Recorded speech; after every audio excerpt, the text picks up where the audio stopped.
Hello दोस्तों, मैं अंकित शुक्ला एक बार पुनः आप सभी लोगों का स्वागत करता हूं आपके अपने चैनल स्टडी विद अंकित में। तो कैसे हैं आप लोग? उम्मीद है कि अच्छे होंगे और अपनी पढ़ाई भी सही से कर रहे होंगे। पेपर की तैयारी अच्छे से चल रही होगी, यही उम्मीद करते हैं आप लोगों से। ठीक, तो अच्छे से पढ़ते रहिएगा, प्रैक्टिस करते रहिएगा, क्योंकि पेपर पास आ रहा है।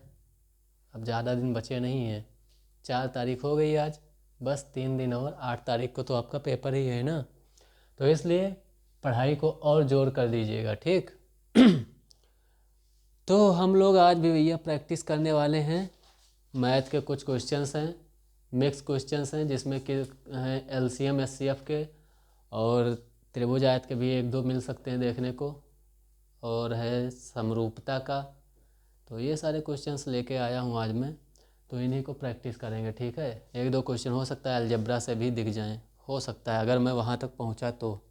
ठीक है, क्वेश्चंस तो हैं मेरे पास, लेकिन देखते हैं कि क्लास कितनी लंबी जाती है। ठीक, तो सबसे पहले आप लोग इस सेशन को लाइक कर दीजिए, और इस चैनल को अगर अभी तक आप लोगों ने सब्सक्राइब नहीं किया है तो सब्सक्राइब कर लीजिए, और ज़्यादा से ज़्यादा लोगों में शेयर कर दीजिए। ठीक, जिससे ज़्यादा से ज़्यादा लोग इस सेशन से जुड़ सकें। ठीक है, तो जल्दी जल्दी लाइक सब्सक्राइब और शेयर कर दीजिए। फिर शुरू करते हैं क्लास को।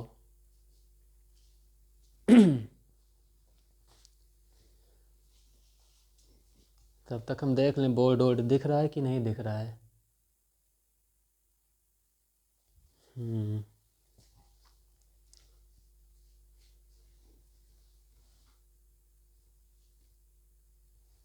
चलिए आप लोग लाइक सब्सक्राइब शेयर करिए, तब तक मैं सवाल ही लिख देता हूँ। ठीक, कर दीजिए जल्दी से जल्दी।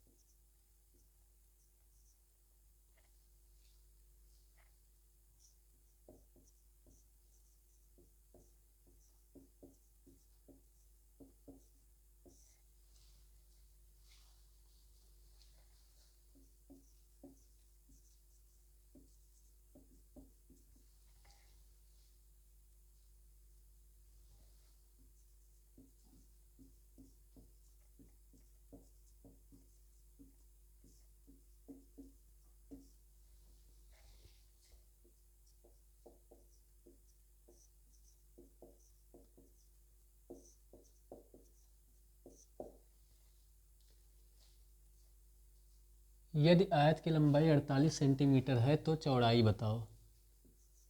यदि आयत की लंबाई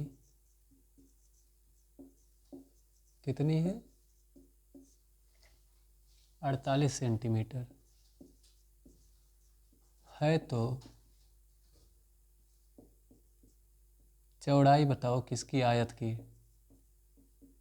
चौड़ाई बराबर क्वेश्चन मार्क। ठीक, ये सवाल है।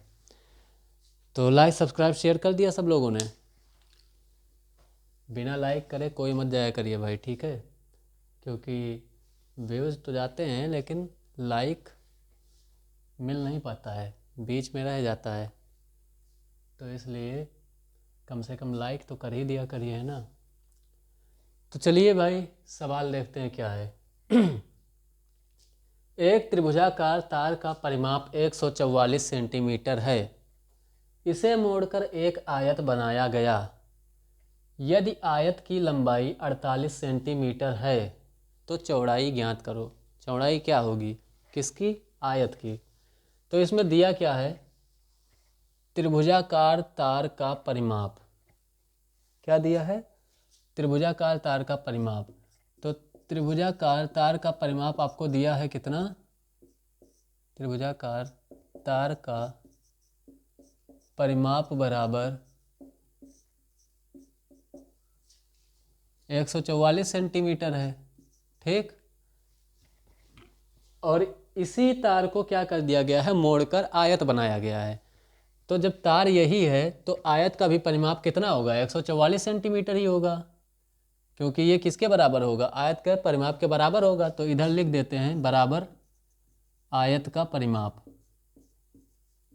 ठीक।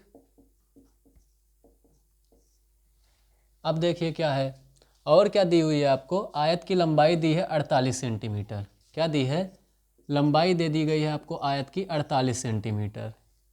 तो अब आयत के परिमाप का चौड़ाई इसमें निकालना है, तो आयत के परिमाप का सूत्र लगाइए। तो आयत का परिमाप बराबर क्या होता है, तो आयत का परिमाप बराबर होता है 2 गुणे लंबाई धन चौड़ाई, यही तो होता है। अब जो जो आपको पता है वो सब इसमें वैल्यू रख दीजिए, और जो नहीं पता है उसको वैसे ही छोड़ दीजिए, ठीक। तो आयत का परिमाप, आयत का परिमाप आपको पता है, बिल्कुल पता है, कितना है 144 सेंटीमीटर, क्योंकि यही क्या है, ये समझ लीजिए क्या है, एक त्रिभुजाकार तार है, ठीक। ये तार जो है त्रिभुज के रूप में है, ठीक। अब इसका जो ये परिमाप है, मतलब इसके कुल भुजाओं का जो योग है, ये कितना है 144 सेंटीमीटर, ठीक। अब इसी तार को हमने क्या किया, यहाँ से खोल दिया और फिर इसको क्या बना दिया, एक आयत बना दिया। तो आयत का भी परिमाप तो वही होगा, क्योंकि तार तो इतना ही लगा है, ना हमने कुछ एक्स्ट्रा जोड़ा है और ना उसमें से हटाया है, ठीक। तो इसका भी परिमाप 144 सेंटीमीटर ही होगा। तो हमें आयत का परिमाप पता है कितना, 144 सेंटीमीटर। बराबर में क्या होगा, 2 ऐसे ही रहेगा, लंबाई, लंबाई हमको पता है कितनी है 48 सेंटीमीटर। तो लंबाई यानी कि एल की जगह पे हम लिख दें 48 प्लस बी हमको निकालना है, यानी कि ब्रेथ यानी कि चौड़ाई, यही तो हमको निकालना है, और इसको हम बी ही लिखा रहने देंगे, ठीक। अब क्या हो जाएगा, ये 2 इधर आएगा तो ये कटेगा इससे, यानी कि ये इधर 2 गुणा में है, इधर आएगा तो क्या हो जाएगा, भाग में यानी कि बटा में। तो 2 एकम 2 और 2 सत्ते 14 और 2 दूनी 4, ये 72 आ गया, ठीक। अब क्या बचा, 72 बराबर 48 प्लस बी, यही तो बचा है, 72 बराबर 48 प्लस बी बचा है। तो बी बराबर क्या हो जाएगा, तो ये 48 भी इधर आएगा, तो 48 जब इधर आएगा तो इधर है प्लस का, इधर आएगा तो माइनस का हो जाएगा। तो 72 माइनस 48 बराबर बी हो जाएगा। तो बी बराबर क्या हो जाएगा, 72 में से 48 घटा दीजिए, तो 12 में से 8 घटाएंगे तो बचेगा 4, और यहाँ पर बचा 6, 6 में से 4 घटाएंगे हो जाएगा 2, ठीक है, यही तो होगा। 4 2 6, नहीं 8 4 12 के 2 1 हासिल, 4 2 6 1 7, ठीक है। तो b बराबर कितना आया, 24 सेंटीमीटर, यानी कि चौड़ाई हमारी कितनी हो गई आयत की, तो हमारी आयत की चौड़ाई निकल आई कितनी, 24 सेंटीमीटर, ठीक। तो इसमें कुछ था नहीं, बस जो त्रिभुज का वो था परिमाप था, वो आयत के परिमाप के बराबर हो जाएगा, क्योंकि उतना ही तार यूज हो रहा है, ठीक। और जब ये बराबर हो जाएगा तो इसमें आयत के परिमाप का सूत्र लगा देंगे। लंबाई सवाल में दे रखा है, चौड़ाई आपको केवल निकालना है, तो चौड़ाई निकल आएगा, ये रेखीय समीकरण बन जाएगा, और इसको सॉल्व कर दीजिए, ठीक।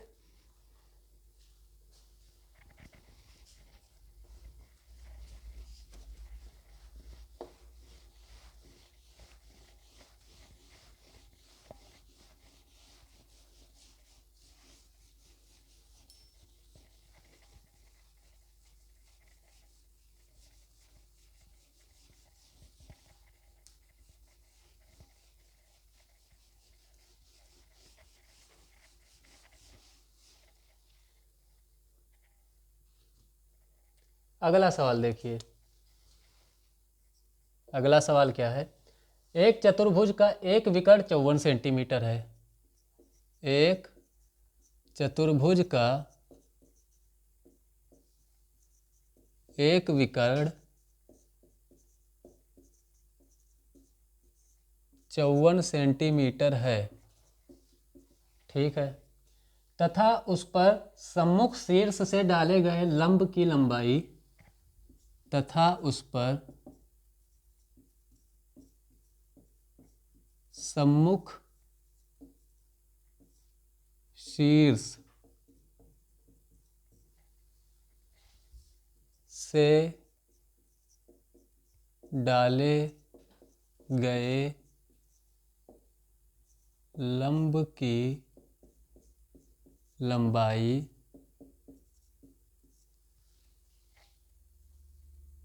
कितनी है भैया, क्रमशः 36 सेंटीमीटर तथा 30 सेंटीमीटर है, क्रमशः 36 सेंटीमीटर तथा 30 सेंटीमीटर है। निकालना क्या है आपको इसमें, चतुर्भुज का क्षेत्रफल, चतुर्भुज का क्षेत्रफल बराबर क्या होगा, ये आपको बताना है। ठीक, सवाल है एक चतुर्भुज का एक विकर्ण 54 सेंटीमीटर है। तो सबसे पहले इसमें देखिए क्या करिए, मान लीजिए ये क्या हो गया, एक चतुर्भुज हो गया। ठीक, हमें नहीं पता ये कैसा चतुर्भुज है, बस चतुर्भुज है। ठीक है, ये एक चतुर्भुज हो गया। चतुर्भुज का एक विकर्ण दिया हुआ है, तो मान लीजिए कि ये क्या है, एक विकर्ण हम इसको बना लेते हैं। ठीक, ये एक विकर्ण हो गया, ये हो गया ए बी सी डी। तो ए बी सी डी चतुर्भुज है और बी डी क्या हो गया, ये विकर्ण हो गया। ठीक, अब क्या कह रहा है, उस विकर्ण पर सम्मुख शीर्ष से डाले गए लंब की लंबाई क्रमशः 36 सेंटीमीटर तथा 30 सेंटीमीटर है। तो इस विकर्ण पर इसके सम्मुख जो शीर्ष हैं उन पर क्या डाला गया है, दो लंब डाला गया है। तो ए से मान लीजिए इस पर लंब डालते हैं, लंब का मतलब क्या हुआ, 90 अंश का कोण बनाता है ये इस रेखा पर। ठीक, तो ये जो हो जाएगा, ये मान लेता हूं मैं कि ये है। ठीक है, और ये कितना है, 90 अंश, लंब है तो 90 अंश ही होगा। ठीक, और इस वाले पर जब सी से हमने डाला, क्योंकि ये कितना क्या कह रहा है, 36 सेंटीमीटर है, जब यहाँ से डाला गया तो ये 36 सेंटीमीटर का है। और इस पर एक और लंब पड़ा है, वो कितने का है, 30 सेंटीमीटर। दोनों सम्मुख कोण से, दोनों सम्मुख शीर्ष से डाला गया है। ठीक, तो सी से जब डाला गया इस पर, ये मान लीजिए। ठीक है, तो इसका कितना है लंबाई, ये है 30 सेंटीमीटर और इसका था 36 सेंटीमीटर। ठीक, ये 36 सेंटीमीटर का है और ये 30 सेंटीमीटर का है। अब यही तो क्या हो जाएगा, हमें चतुर्भुज का क्षेत्रफल निकालना है। तो ये क्या हो गया, देखिए दो त्रिभुज में बंट गया, ये बंट गया कि नहीं बंट गया, एक त्रिभुज हो गया ए बी डी और दूसरा त्रिभुज हो गया बी सी डी, हो गया कि नहीं हो गया। तो अब हम चतुर्भुज का क्षेत्रफल कैसे निकालेंगे, तो त्रिभुज ए बी डी में, त्रिभुज ए बी डी में यानी कि इस वाले त्रिभुज में, त्रिभुज ए बी डी का क्षेत्रफल बराबर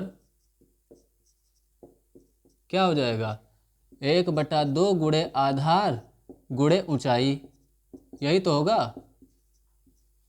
होगा कि नहीं होगा, बिल्कुल होगा भाई। ए बी डी एक क्या है, त्रिभुज है, और बी डी क्या है, इसका आधार है। ये बी डी ही तो इसका आधार है त्रिभुज का, और ये कितने का है, 54 सेंटीमीटर का है। और इसकी ऊंचाई कितनी है इस त्रिभुज की, तो ये जो लंब है यानी कि ये क्या है, 90 अंश का कोण बना रहा है, तो वही तो इसका ऊंचाई होगा। होगा कि नहीं होगा, यही इसका ऊंचाई होगा, बिल्कुल सीधा है भाई इस लाइन पे। तो ये जो 36 सेंटीमीटर है ये इसकी ऊंचाई हो जाएगी, और ये 54 सेंटीमीटर का जो विकर्ण है, ये विकर्ण इस त्रिभुज का आधार हो जाएगा। तो देखिए आगे क्या होगा, 1/2 ऐसे रहेगा, आधार की जगह पर हो जाएगा आपका,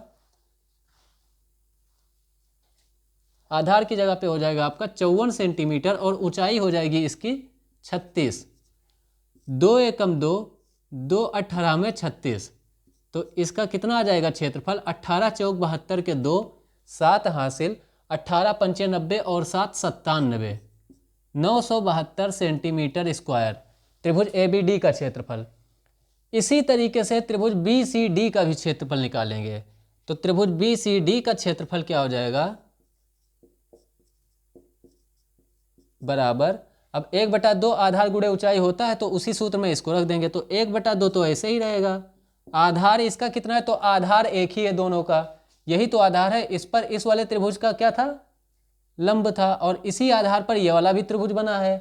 तो ये इसका भाई क्या हो जाएगा, आधार जो होगा वो 54 सेंटीमीटर होगा। ठीक, और ऊंचाई इस वाले त्रिभुज की कितनी हो जाएगी, तो इसकी ऊंचाई भाई दी हुई है आपको, ये कितनी, 30 सेंटीमीटर की। तो ये हो जाएगा 30 सेंटीमीटर। अब 2 एकम 2, 2 15 में 30, यानी कि 54 गुणे 15 बचा। अब 54 को 15 से गुणा कर दीजिए, तो 15 चौका 60 के 0 6 हासिल, 15 पचे 75 और 6 81, यही तो होगा, 810 सेंटीमीटर स्क्वायर इस वाले त्रिभुज का हो गया क्षेत्रफल। ठीक, अब हमको निकालना क्या था, चतुर्भुज ए बी सी डी का क्षेत्रफल निकालना था। तो चतुर्भुज ए बी सी डी का क्षेत्रफल ये वाला जो त्रिभुज है, तो इस त्रिभुज का क्या है क्षेत्रफल, ए बी डी का क्षेत्रफल जो होगा वो ये पूरा होगा कि नहीं होगा, ये हो जाएगा, ठीक। BCD का जो क्षेत्रफल है ये पूरा हो जाएगा ऐसे यहाँ तक, ठीक। होगा कि नहीं होगा? तो भाई ABCD का क्षेत्रफल जो है चतुर्भुज का, वो इन दोनों से बाहर थोड़ी ना जा रहा है, यानी कि क्या है, चतुर्भुज ABCD बराबर त्रिभुज ABD प्लस त्रिभुज BCD, इन दोनों के त्रिभुज को मिलाकर ही तो ABCD चतुर्भुज बना है। तो इन दोनों के क्षेत्रफल को हम जोड़ देंगे। तो चतुर्भुज ABCD का क्षेत्रफल बराबर क्या हो जाएगा, इन दोनों त्रिभुज के क्षेत्रफल को हम जोड़ देंगे, ठीक। तो क्या हो जाएगा 972 प्लस 810, और इन दोनों को जब जोड़ेंगे तब कितना आएगा, 2 तो ऐसे ही आ जाएगा, 7 1 8 हो जाएगा और 9 8 17, 1782 सेंटीमीटर स्क्वायर इस चतुर्भुज का क्या हो जाएगा, क्षेत्रफल हो जाएगा, ठीक। तो यहाँ तक कोई दिक्कत होनी नहीं चाहिए, क्योंकि कुछ है नहीं इसमें त्रिभुज वाला ही अप्लाई हो गया है। बस कहने को ये चतुर्भुज था, बाकी ये दोनों इसमें क्या सूत्र जो लगा है वो त्रिभुज वाला ही लगा है, त्रिभुज का क्षेत्रफल।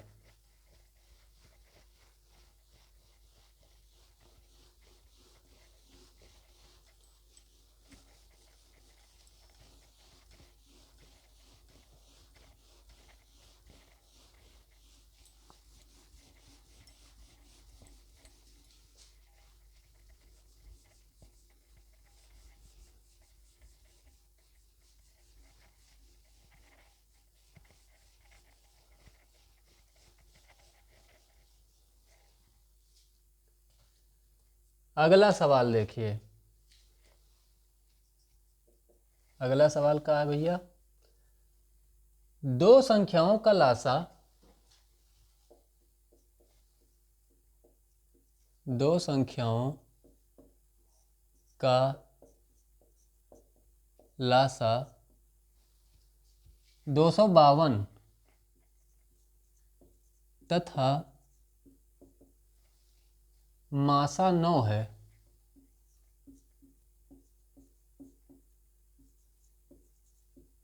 ठीक है, आगे बोलो। यदि उनमें से एक संख्या 36 है, यदि उनमें से एक संख्या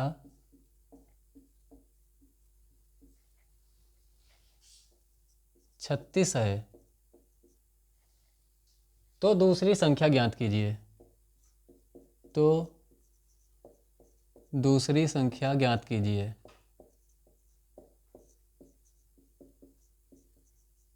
सवाल क्या है कि दो संख्याओं का लासा 252 तथा मासा 9 है। यदि उनमें से एक संख्या 36 है तो दूसरी संख्या ज्ञात कीजिए। तो भाई दो संख्याओं का लासा और मासा क्या होता है, बराबर होता है किसके, उन दोनों संख्याओं के गुणनफल के। ठीक है, यानी कि अगर दो संख्याएं हैं तो उनका लासा क्या होगा, लासा गुणे मासा बराबर क्या होता है, पहली संख्या गुणे में दूसरी संख्या। यही तो होता है सूत्र। होता है कि नहीं होता है? बिल्कुल होता है ना। तो देखिए इसमें क्या कर दीजिए, जो वैल्यू दी गई है आपको वो पुट कर दीजिए। तो लासा आपको दिया गया है सवाल में कितना है, 252। इसकी जगह पर आपने लिख दिया कितना, 252। मासा कितना है, 9 है, इसकी जगह पर आपने लिख दिया 9। बराबर में पहली संख्या, तो पहली संख्या आपको दी गई है कितनी, 36, तो इसकी जगह आपने लिख दिया 36। गुणे दूसरी संख्या आपको नहीं पता है तो आप उसकी जगह क्या लिख देंगे, लिख दीजिए दूसरी संख्या ही लिख दीजिए, उसको वैसे ही लिखा रहने दीजिए। ठीक, कोई दिक्कत? अब आपको क्या करना है, इसका पक्षांतर कर लेना है। तो इधर ये है गुणे में, तो इधर जब आएगा तो ये क्या हो जाएगा, बटा में, यानी कि भाग में। ठीक, तो ये क्या हो जाएगा, 252 गुणे 9 तो ऐसे लिखा रहेगा, और ये 36 इधर आएगा, तो 36 जब इधर आएगा तो ये बटा में हो जाएगा, और इधर दूसरी संख्या ऐसे ही लिखा रहेगा। ठीक है, कोई दिक्कत? अब देखिए 9 एकम 9, 9 चौक 36। ठीक, 4 एकम 4, 4 छक 24, बचा 1 25, ये हो गया 12, 4 तियाँ 12। तो कितना आ गया, ये सब कट गया, कितना बचा है, खाली 63 बचा है। तो दूसरी संख्या आपकी क्या आ गई, तो दूसरी संख्या आपकी आ गई 63, और यही आपका क्या हो गया, उत्तर हो गया। ठीक, दूसरी संख्या आपकी 63 आ गई और यही आपका उत्तर है। यह सूत्र याद रखिएगा, इस पर सवाल देखने को मिल सकता है क्योंकि आता रहता है ये।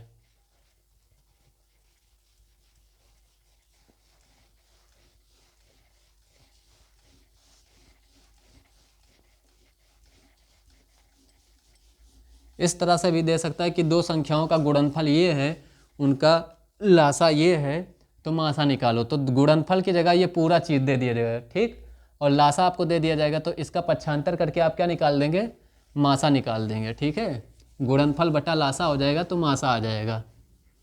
तो इस तरह से आप निकाल सकते हैं।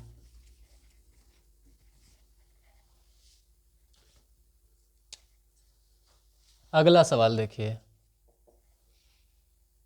वह छोटी से छोटी संख्या ज्ञात कीजिए। वह छोटी से छोटी संख्या ज्ञात कीजिए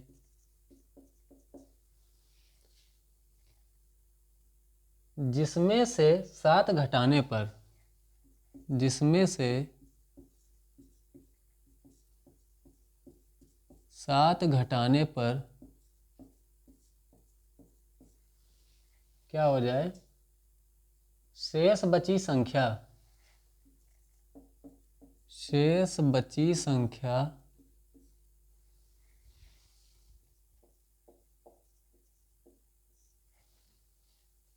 20, 28, 35 तथा 105 से, 20, 28, 35 तथा 105 से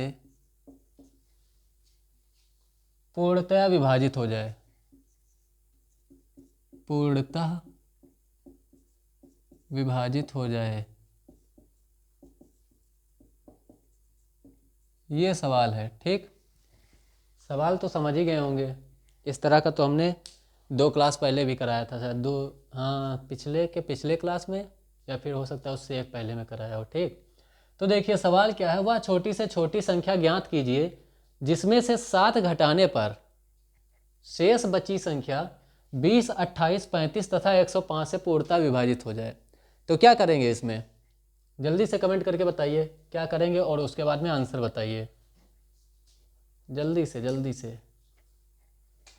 देखिए इसका क्या करेंगे, छोटी से छोटी संख्या की बात की जा रही है। ठीक, इसका क्या कर दीजिए आप, लासा निकाल दीजिए।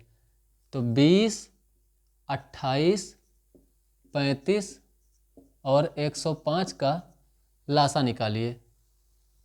लासा निकालेंगे कैसे, अभाज्य गुणनखंड से निकालिए। ठीक, 2 से सबसे पहले काटिए जो कट रहा हो, तो 2 दहामा 20 और 2 एकम 2, 2 चौका 8, यानी कि 14 दूना 28, 35 तो कटेगा नहीं और ना ही 105 कटेगा। अब 2 पंचे 10, 2 सत्ते 14, 35 तो कटेगा नहीं और ना ही 105 कटेगा। अब 3 से कोई कटेगा, हाँ ये कटेगा 105, तो 3 से काटते हैं। 5 ऐसे आ गया, 7 ऐसे आ गया, 35 भी नहीं कटेगा इससे, ये ऐसे ही रहेगा। और 3 तियाँ 9 और बचा 1, 15 हो गया, 3 पचे 15। ठीक, आगे देखते हैं। अब तो भैया 3 से कटने वाला है नहीं कोई, तो अब 5 से काटते हैं। 5 एकम 5, 7 ऐसे आ गया, 5 सते 35 और 5 सते 35। ठीक, अब किससे काटेंगे, अब 7 से काटेंगे। तो 1 एकम 1, ये 7 एकम 7, 7 एकम 7 और 7 एकम 7, इतना हो गया। अब लासा आपको निकालना है, तो लासा कितना हो जाएगा, लासा बराबर हो जाएगा आपका, जो यह अभाज्य गुणनखंड है इन्हीं को लिख डालिए और गुणा कर दीजिए।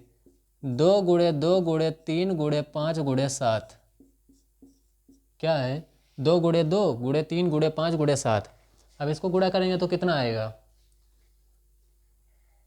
2 दूनी 4, तियाँ 12, पंचे 60, सत्ते 420। यही तो होगा। 2 दूनी 4, 4 तियाँ 12, 12 पंचे 60 और 6 सते 42, यानी कि 420। तो 420 क्या हो जाएगा, इसका लासा हो जाएगा। ठीक, मतलब ये 420 जो है वो 20, 28, 35 और 105 से पूर्णतः विभाजित हो जाएगा। ये क्या होगा, इससे पूर्णतः विभाजित हो जाएगा। लेकिन आपसे पूछा क्या है, आप वो संख्या बताइए जिसको भाग देने पर 7 शेषफल बच जाए। तो मतलब कि अगर हम इसमें 7 जोड़ दें तो क्या हो जाएगा, 420 में अगर हम 7 जोड़ देंगे तो कितना आ जाएगा, अभीष्ट संख्या बराबर क्या हो जाएगी,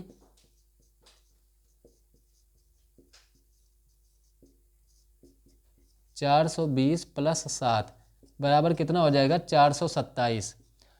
अब जो 7 हमने जोड़ा है, अब ये पूरा पूरा विभाजित हो जा रहा था, अब इसको हम अगर भाग करेंगे तो क्या होगा, यही 7 शेषफल बच जाएगा। ठीक, जो 7 हमने बाद में जोड़ा है वही 7 शेषफल बच जाएगा। तो यही आपका 427 इसका उत्तर हो जाएगा। ठीक है, तो जो शेषफल बच रहा है लासा निकालिए और उसको आखिरी में उसी में जोड़ दीजिए, वही आपका क्या हो जाएगा, इस सवाल का उत्तर।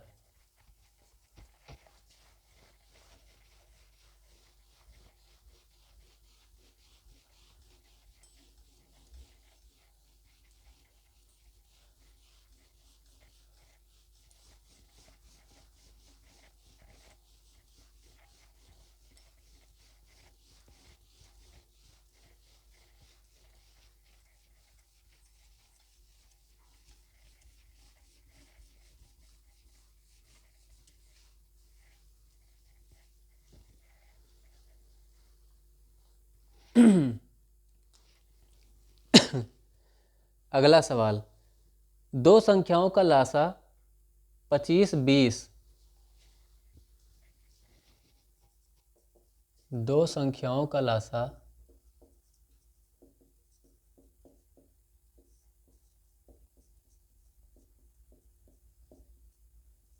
25, 20 तथा मासा 12 है, तथा मासा 12 है। ठीक, इनमें से यदि एक संख्या 504 है, इनमें से यदि एक संख्या 504 है तो दूसरी संख्या क्या होगी। अभी इसके पहले कराया था ना, उसी तरह से बिल्कुल सेम वही है। ठीक, बस डिजिट बदले हुए हैं, अंक बदले हैं, बाकी सब वही है। तो क्या हो जाएगा, लासा गुणे मासा बराबर पहली संख्या गुणे में क्या हो जाएगा, दूसरी संख्या। यही तो होगा। ठीक, सब ठीक है। अब लासा आपको कितना दे रखा है, 25, 20, तो ये हो जाएगा 25, 20 गुणे में मासा आपको कितना दे रखा है, 12, तो इसकी जगह पे आ जाएगा आपका 12, बराबर में पहली संख्या आपको कितनी दे रखी है, 504, तो ये हो जाएगा 504 गुणे में दूसरी संख्या आपको पता नहीं है तो आप वैसे लिख दीजिए। ठीक, अब क्या हो जाएगा, 504 को इधर ले आएंगे तो क्या हो जाएगा, 25, 20 गुणे 12 बटा 504 बराबर दूसरी संख्या।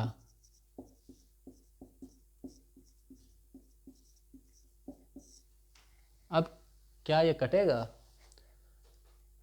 20 है तो 5 चौक 20 के 0 2 हासिल, 5 0 में 0 2, 5 पचे 25, ये इससे डायरेक्ट कट जाएगा अगर हम 5 बार ले जाएंगे तो। ठीक, हमने इसी को 4 को मल्टीप्लाई करके देखा था तो हमने सोचा लाओ देख लें। ठीक है, तो 5 चौक 20 हो रहा था, हमको यहाँ दिखा तो हमने सोचा लाओ देख लें इसी से करके। तो 504 एकम 504 और 504 पंचे, 5 चौक 20 के 0 हासिल 2, यही तो होगा। 5 चौके 20 के 0 2 हासिल, 5 0 में 0 2 और 5 पचे 25, तो ये 5 आ गया। ठीक, तो दूसरी संख्या आपकी क्या हो गई, ये पूरा कट गया 5 आ गया, तो दूसरी संख्या आपकी हो जाएगी क्या हो जाएगी, 5 गुणे 12 यानी कि 12 पंचे 60, और यही 60 आपका क्या हो जाएगा, इस सवाल का उत्तर हो जाएगा। ठीक, ये 60 जो है इस सवाल का बिल्कुल सही सही उत्तर हो जाएगा।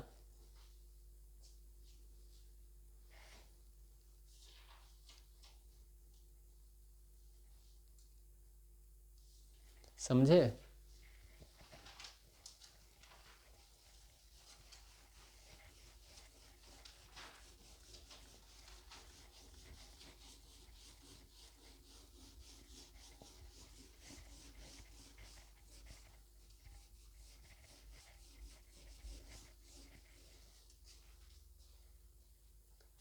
अगला सवाल,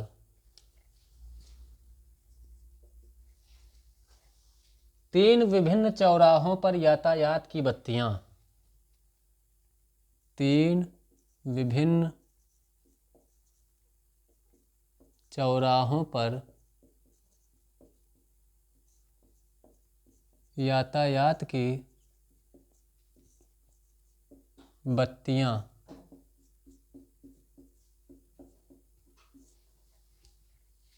क्रमशः 12 सेकंड, 48 सेकंड और 72 सेकंड, क्रमशः 12 सेकंड, 48 सेकंड, 72 सेकंड और क्या है भाई, वह 108, वह 108 सेकंड के बाद जलती हैं। ठीक है, यदि वे 8:20, यदि वे 8:20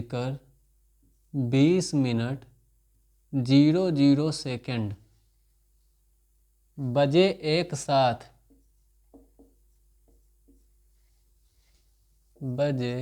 एक साथ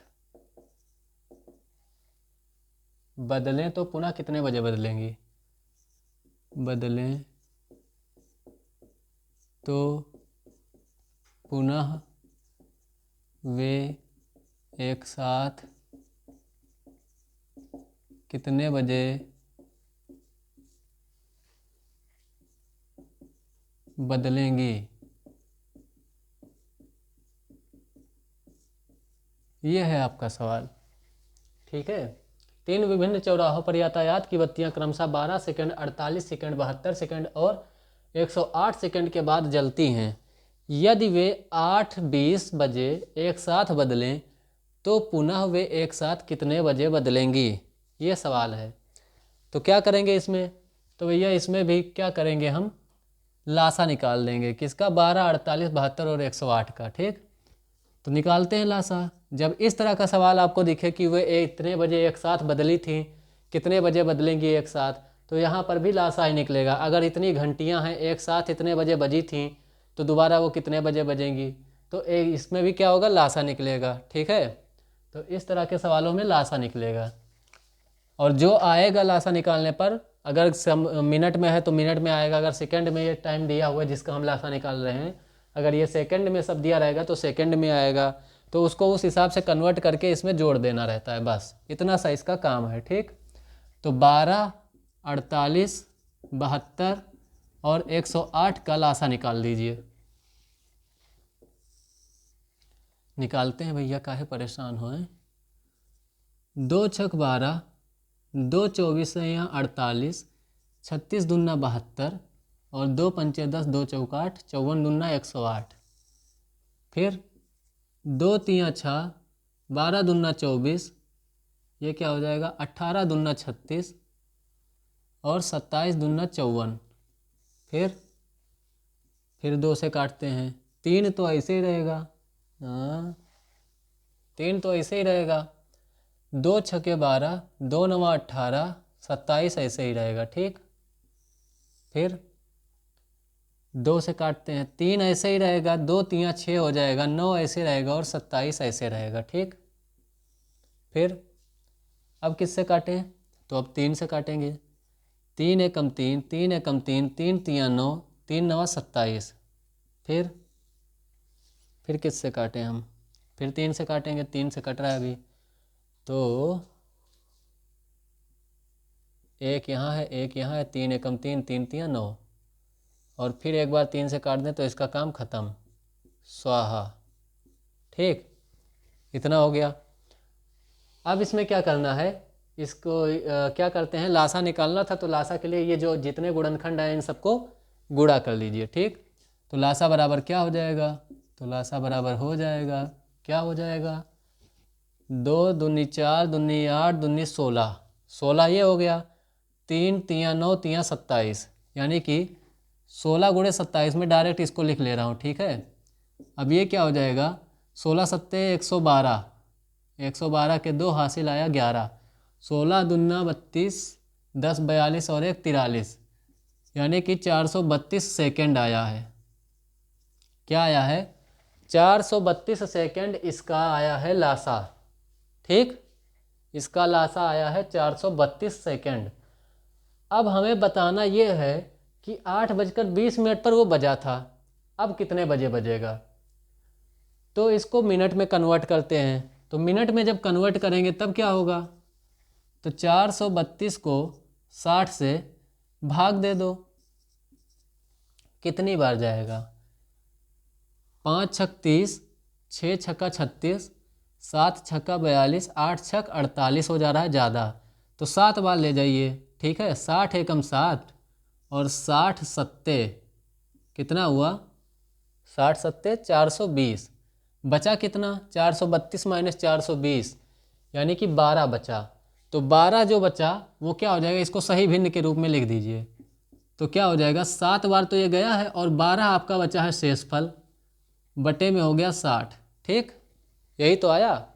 अब इसको हम मिनट में कन्वर्ट करें तो क्या हो गया, ये 7 मिनट 12 सेकेंड, कितना हो गया, 7 मिनट हो गया और ये 12 सेकेंड हो गया। अगर ये भाई 60 सेकेंड हो जाएगा तो फिर 1 मिनट पूरा हो जाएगा, लेकिन ये नहीं हो रहा है, ये 12 सेकेंड ही है। ठीक, तो 7 मिनट 12 सेकेंड को हम क्या करेंगे, इसमें जोड़ देंगे, तो 8:20 पर वो बजा था, 8:20 और 00 सेकेंड पर वो बजा था, और इसमें हम जोड़ेंगे क्या, 7 मिनट 12 सेकेंड, इसमें हम जोड़ देंगे।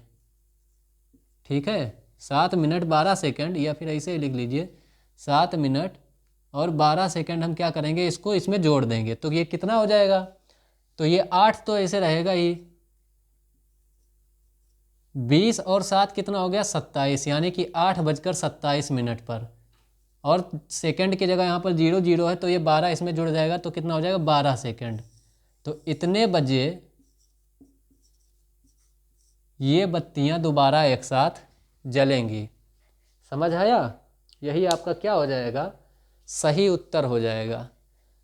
तो अगर यहाँ तक कोई दिक्कत हो तो बताइए। है कोई दिक्कत?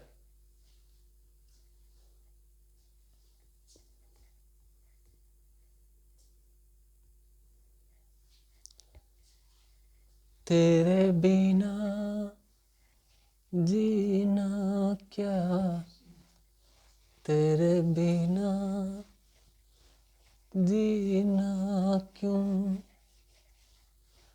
तुझे कैसे बताएं यारा, तेरे दिन मुझ पे क्या गुजरे।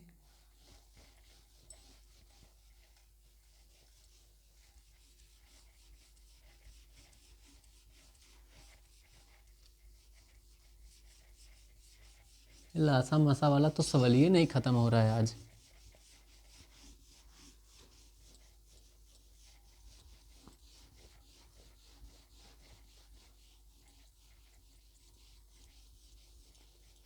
बहुत लासा निकालना है, बहुत लासा है ना।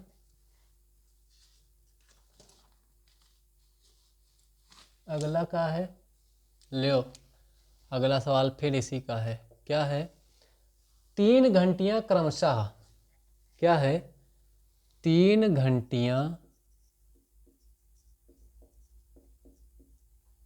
क्रमशः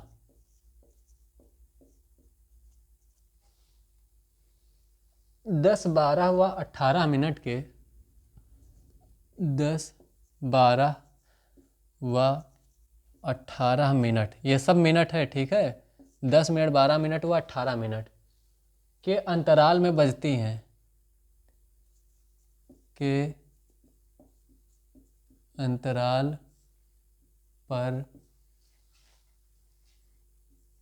बजती हैं। ठीक है भैया, आगे बोलो। यदि वे प्रातः 10 बजे एक साथ बजती, यदि वे प्रातः 10 बजे एक साथ बजी, यदि वे प्रातः 10 बजे, कैसे लिखा है 10, अच्छा इसे लिखा है 10 बजे एक साथ बजी,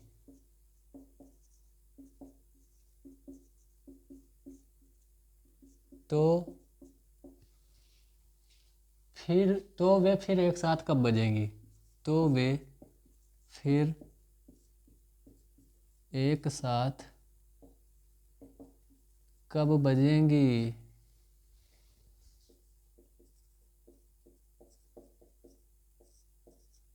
ये है सवाल। 3 घंटियां क्रमशः 10 मिनट, 12 मिनट व 18 मिनट के अंतराल पर बजती हैं, ठीक। यदि वे प्रातः 10 बजे एक साथ बजी, तो फिर वे एक साथ कब बजेंगी दोबारा से। तो देखिए, अभी इसके जैसे मैंने पहले वाला इसके सवाल किया था, बिल्कुल उसी तरह से ये भी होगा, ठीक है। इसका भी क्या करिए, आप लासा निकाल लीजिए जो मिनट दिया हुआ है। तो 10, 12 और 18 का लासा निकाल दीजिए। 2 पंचे 10, 2 छक 12, 2 नवा 18, 5 ऐसे रहेगा, 2 तियाँ 6 और 9 ऐसे रहेगा। 3 से काटना है तो 5 ऐसे रहेगा, 3 एकम 3 और 3 तियाँ 9। फिर 3 से काटना है तो 5 ऐसे रहेगा, 1 ऐसे रहेगा और 3 एकम 3। अब 5 से काट दीजिए, बस ये हो जाए स्वाहा, ठीक। कोई दिक्कत। लासा क्या हो जाएगा, तो लासा इसका हो जाएगा, क्या हो जाएगा भाई, 2 दूनी 4, तियाँ 12, तियाँ 36, पंचे 180, 2 गुणे 2 गुणे 3 गुणे 3 गुणे 5, यही तो है। तो कितना हो जाएगा, 2 दूनी 4, तियाँ 12, तियाँ 36, पंचे 180, तो 180 मिनट इसका लासा हो गया, ठीक। मतलब दोबारा से ये घंटियाँ 180 मिनट बाद बजेंगी। तो 10 बजे बजी थी, तो अब कितने बजे बजेंगी, तो इसको पहले क्या करिए, घंटे में कन्वर्ट कर लीजिए, ठीक है। मिनट में है तो इसको घंटे में कन्वर्ट कर लीजिए। तो घंटे में कन्वर्ट कैसे करेंगे, तो 1 घंटे में कितने मिनट होते हैं, 60 मिनट। तो 60 से इसको कर देंगे हम भाग, तो 0 से 0 कट गया, 6 कम 6, 6 तियाँ 18, ठीक। यानी कि कितना हुआ, 3 घंटे। अब कितने बजे बजी थी, तो 10 बजे बजी थी, कितने बजे, 10 बजे। और इसमें 3 घंटे हम जोड़ देंगे, तो कितना हो जाएगा, 10 और 3 कितना होता है, 13।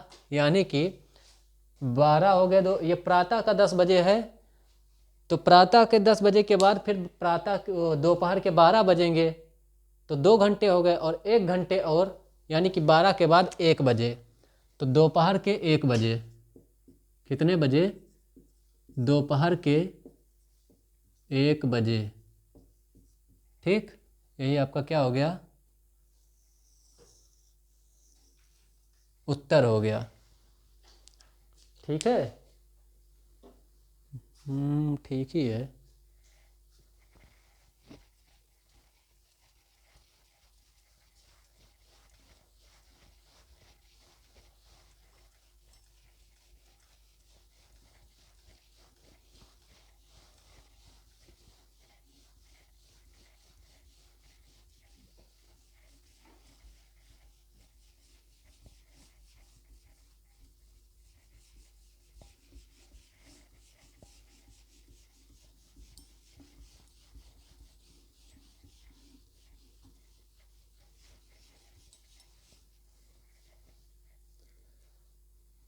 अगला सवाल देखिए बहुत ही आसान सा।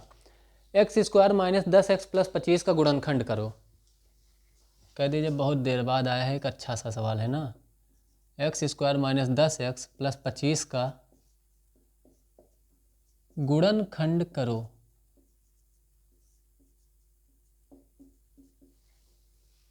ये है आपका सवाल, कैसे होगा? कैसे होगा? तो भाई दो ऐसी संख्याएं खोजिए जिनको क्या हो, गुणा करने पर 25 आए और जोड़ने या घटाने पर आए माइनस का 10। यही तो है। तो देखिए 25 का क्या होता है फैक्टर, 25 का गुणनखंड 5 गुणे 5 25 होता है, यही होता है 5 पचे 25। तो और अगर -5 और -5 को हम जोड़ेंगे तो क्या हो जाएगा, माइनस का 10 हो जाएगा। और -5 और -5 का गुणा करेंगे तो माइनस माइनस प्लस हो जाएगा, 25 हो जाएगा, 5 पचे है ना। तो ये क्या हो जाएगा, एक्स स्क्वायर माइनस का 5x माइनस का 5x और प्लस 25, यही तो होगा। अब क्या हो जाएगा अगले स्टेप में, x यहाँ से क्या हो जाएगा, x कॉमन हो जाएगा क्योंकि यहाँ एक्स स्क्वायर है और यहाँ पर x है, तो x है दोनों जगह, तो यहाँ से x कॉमन हो गया। अब यहाँ पे था एक्स स्क्वायर, एक x चला गया बाहर कॉमन, तो यहाँ पर क्या बचा, x बचा। ठीक, यहाँ पर तो एक का x रहा, तो यहाँ से वो भी कॉमन चला गया, तो क्या बचा, 5 बचा केवल। ठीक, माइनस का 5 हो गया। अब यहाँ से क्या कॉमन लेंगे, तो यहाँ से कॉमन लेंगे माइनस का 5। माइनस का साइन यहाँ लगा है तो माइनस का साइन के साथ में हम इस 5 को क्या करेंगे, 5 यहाँ है और ये है 25, तो 5 पचे 25 होता है, तो 5 कॉमन ले सकते हैं। ठीक, 5 हो गया कॉमन, तो यहाँ पर क्या बचा, x बचा और यहाँ पर क्या बचा, अब ये है प्लस, तो प्लस में से हमने माइनस को जब कॉमन ले लिया तो क्या बचा भाई, माइनस और माइनस मिलके क्या होते हैं, प्लस होते हैं। ठीक है, माइनस और माइनस मिलके क्या होते हैं, प्लस होते हैं। अब यहाँ पर 2 माइनस थे यानी कि ये प्लस था, यहाँ से हमने एक माइनस को ले लिया तो क्या बचेगा, केवल माइनस ही तो बचेगा। तो यहाँ पर क्या था, 2 माइनस मिलकर प्लस बने थे। ठीक, यहाँ से हमने माइनस को ले लिया कॉमन, और जब हमने माइनस को कॉमन ले लिया तो यहाँ एक माइनस ही तो बचेगा, तो यही माइनस यहाँ पर बचा है। और माइनस का ये 5 भी चला गया कॉमन, तो 5 पचे 25, ये 5 आ जाएगा। ठीक, अब क्या हो जाएगा, x माइनस 5 यहाँ भी है, x माइनस 5 यहाँ भी है, तो ये एक बार हो गया, और ये है x और ये है माइनस का 5, ये हो गया। अब इसको और क्या लिख सकते हैं, तो x माइनस 5 का, ये भी x माइनस 5 है, ये भी x माइनस 5 है, तो x माइनस 5 का होल स्क्वायर, और यही क्या हो गया, उत्तर हो गया आपका, है ना 25। 25 का x माइनस 5 का होल स्क्वायर।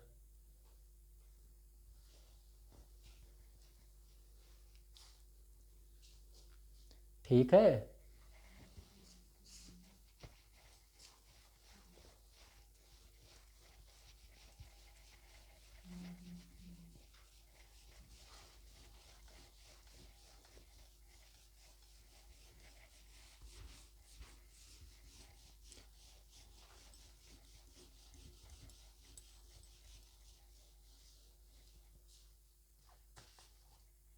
अगला सवाल, 1 करोड़ रुपए उधार के लिए।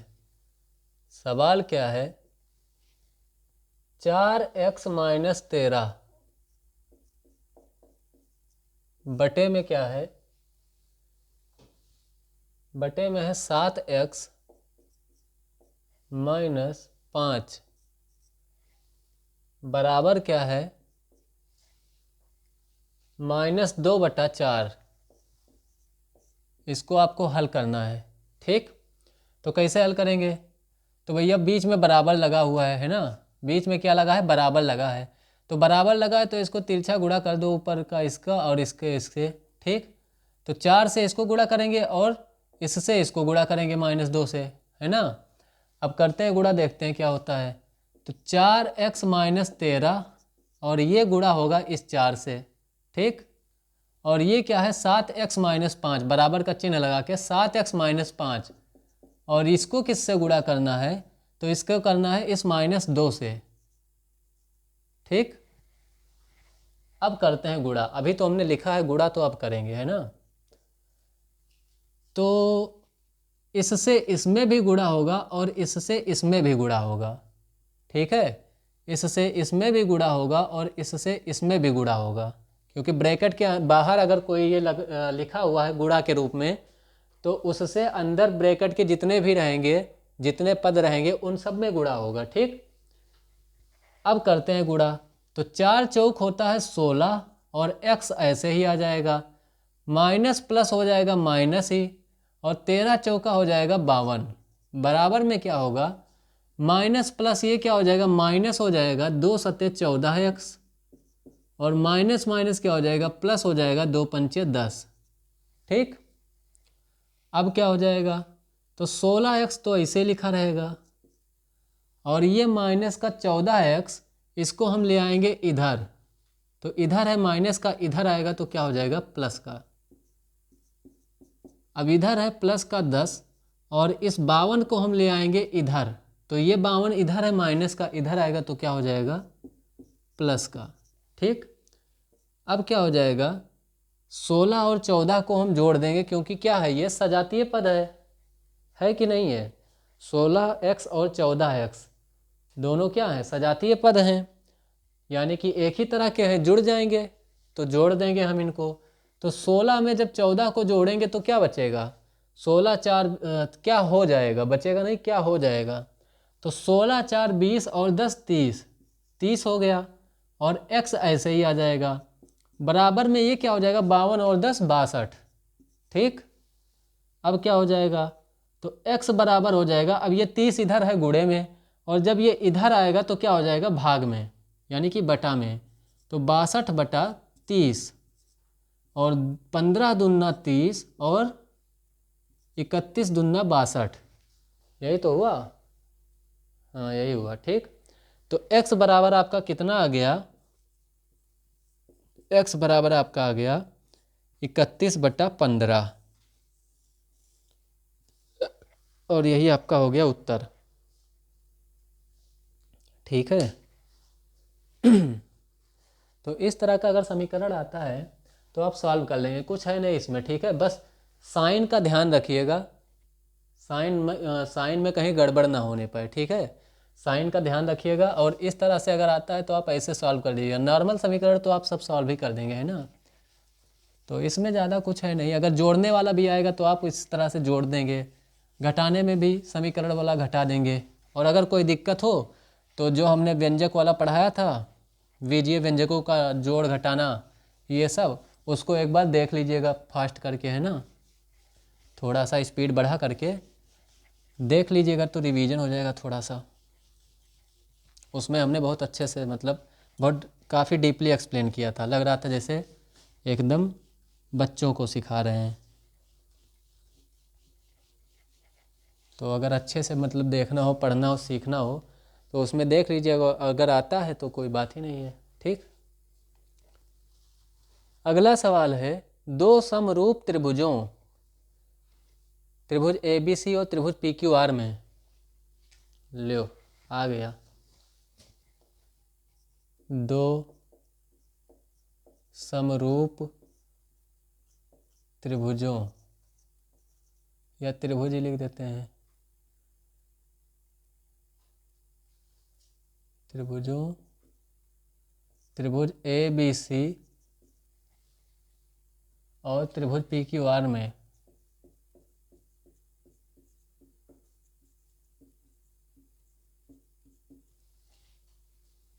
AB बराबर 4 सेंटीमीटर, AB बराबर 4 सेंटीमीटर, BC बराबर 5 सेंटीमीटर, BC बराबर 5 सेंटीमीटर, और CA बराबर 7 सेंटीमीटर, तथा PQ बराबर 3 सेंटीमीटर, तथा PQ बराबर 3 सेंटीमीटर है। तो निकालना क्या है, तो QR तथा PR का मान होगा या माप होगा, तो QR तथा PR, तो QR तथा पी आर भुजा का मान होगा। क्या? मान ज्ञात करो। ठीक है, क्या होगा? तो देखिए, दो त्रिभुज बना लीजिए छोटा छोटा। एक बना लीजिए क्या, ऐसे त्रिभुज ए बी सी, और दूसरा ऐसे बना लीजिए, ये क्या है, त्रिभुज पी क्यू आर। ठीक, दो त्रिभुज बन गए। अब क्या करें? अब इसमें दिया क्या है, ए बी बराबर 4 सेंटीमीटर। ए बी यानी कि ये वाली भुजा, तो ये कितनी है, 4 सेंटीमीटर। ठीक, बी सी बराबर 5 सेंटीमीटर, ये है आपकी बी सी भुजा, और ये है 5 सेंटीमीटर। और क्या दिया है, सी ए बराबर 7 सेंटीमीटर, तो ये है सी ए या फिर ए सी, जो भी कह लीजिए, ये है आपका 7 सेंटीमीटर। ठीक, पी क्यू बराबर आपको दिया है 3 सेंटीमीटर, ये वाली भुजा, ये कितनी है, 3 सेंटीमीटर।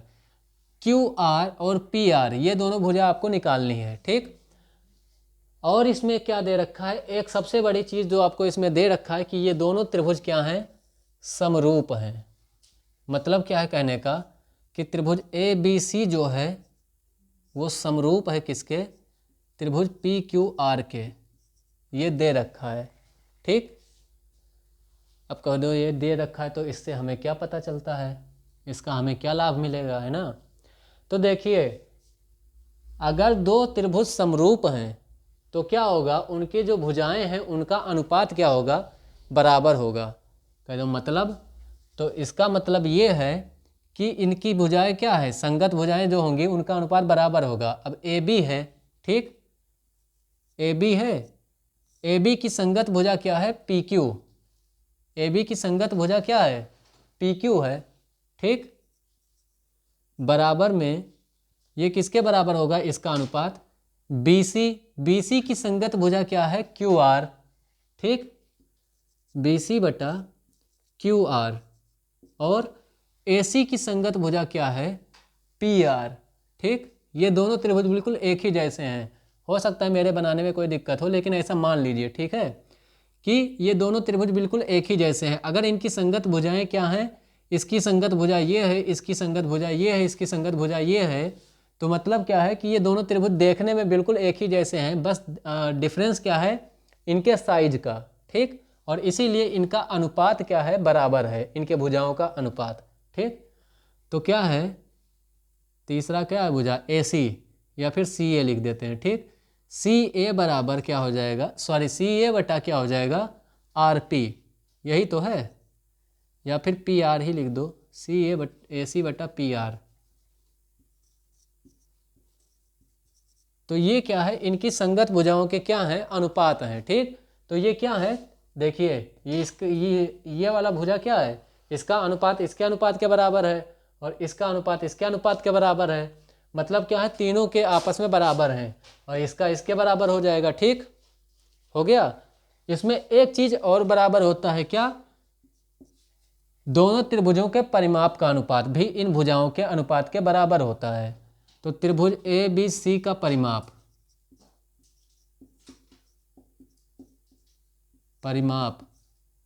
बटा में क्या हो जाएगा, त्रिभुज पी क्यू आर का परिमाप। तो अगर कहीं पे आपको परिमाप दे रखा है, मान लीजिए कह दिया गया कि ए बी सी का परिमाप है 20, और पी क्यू आर के परिमाप का पी क्यू आर का परिमाप है 10, उसका मैंने कह दिया 20 है और इसका है 10, तो इसके भुजाओं का क्या होगा अनुपात, तो 0 से 0 कट गया, यानी कि 2:1। परिमाप का जो अनुपात होगा वही इसके संगत भुजाओं का भी अनुपात होगा। ठीक, तो 2:1 होगा। इस तरह से आप परिमाप का अनुपात निकाल के भी बता सकते हैं। ठीक है, तो पहली चीज़ तो ये हो गई। अब यहाँ पे इसी का यूज है, तो इसी को हम अभी यहाँ पे देखते हैं। ठीक, दूसरा वाला भी क्षेत्रफल वाला भी है, तो उसको भी जब क्षेत्रफल वाला सवाल आएगा तो उसमें बता देंगे।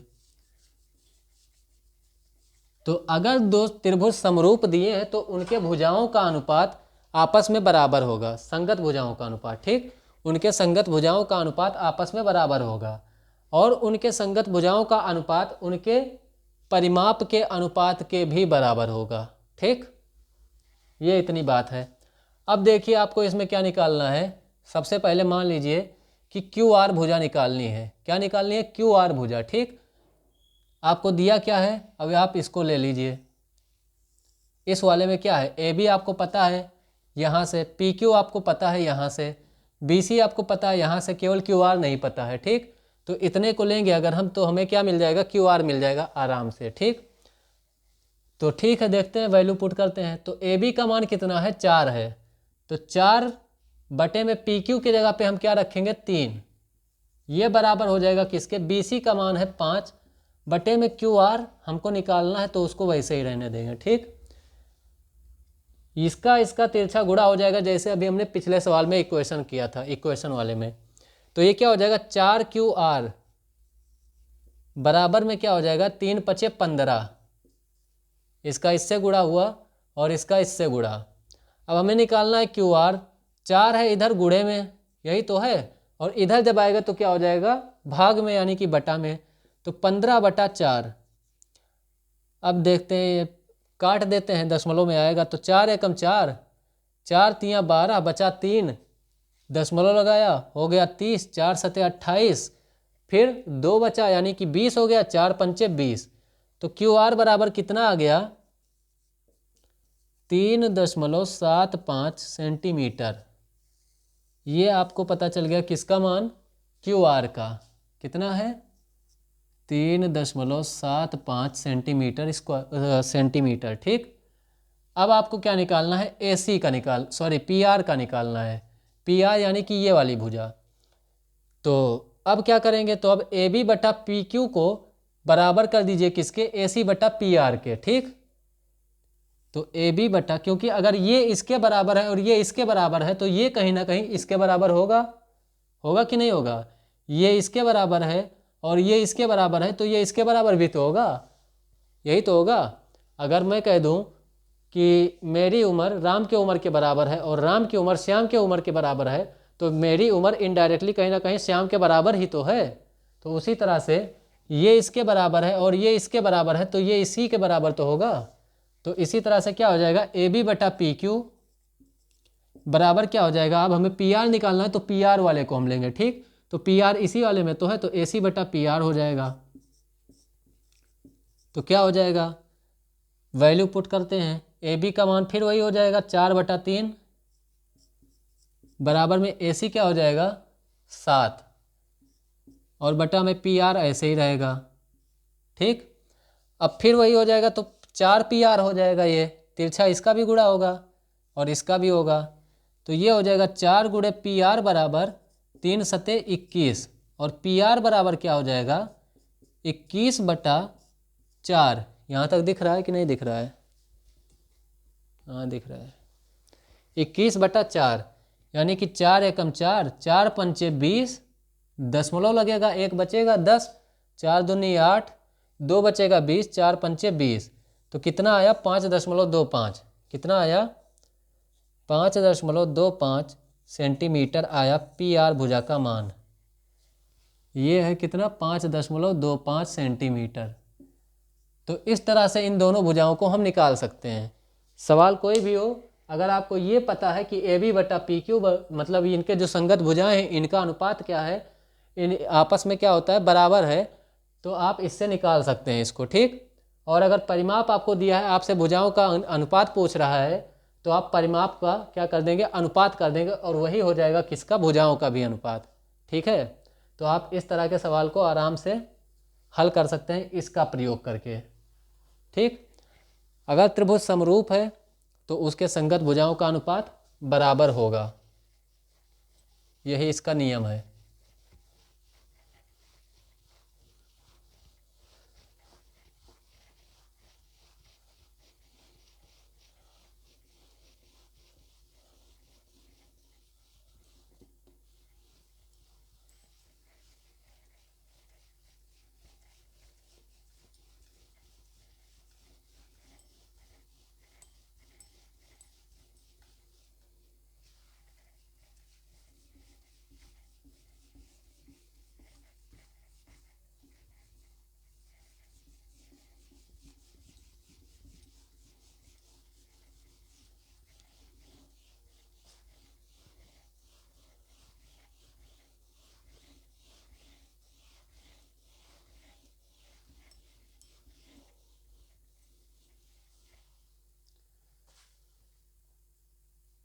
अगला सवाल देखिए।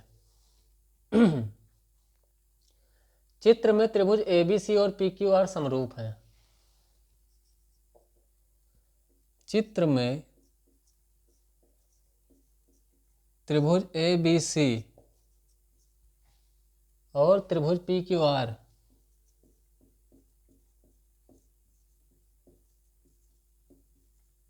समरूप हैं। ठीक।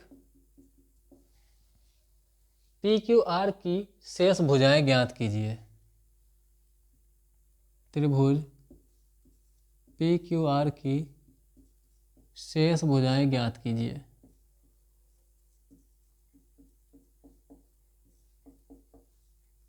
ठीक है। चित्र कहाँ है भैया, कहाँ बनाऊं, इधर बनाते हैं। ठीक।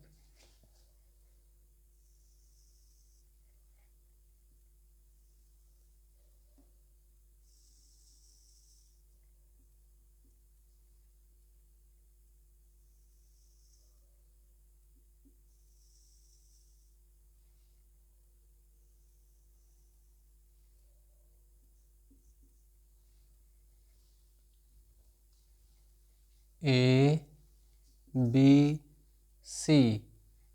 PQR